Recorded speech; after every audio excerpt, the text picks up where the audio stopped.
So now we'll understand, as we are putting manure and fertilizers to increase the nutrients in the soil. So now how can we naturally increase the nutrients in the soil? How can we replenish the soil with nutrients? Replenish means regain of the nutrients. So what are the natural methods? Number one is crop rotation. What is crop rotation? As the term is rotation, like growing different crops on the same lands. Means, for example, in season 1 we grow a plant which needs nitrogen nutrient. Okay, so nitrogen nutrients will be used up in that season.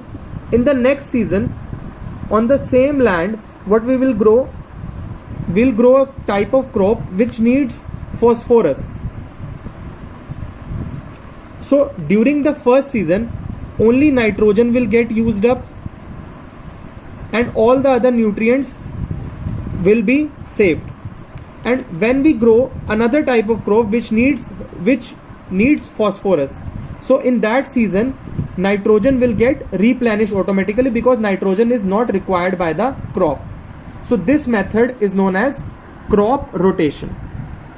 Got it? The next one is mixed cropping.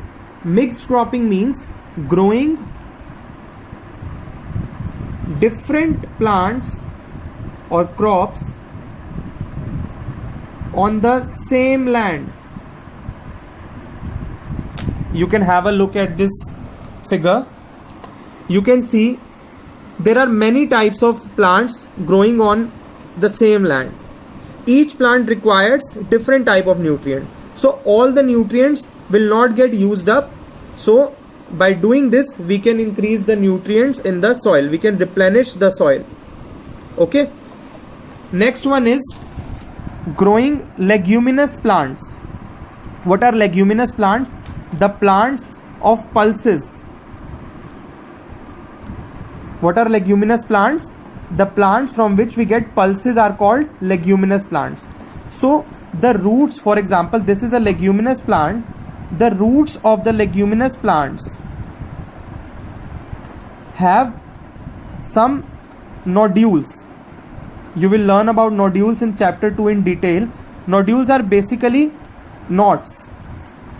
So in this, a bacteria is present that is called Rhizobium bacteria.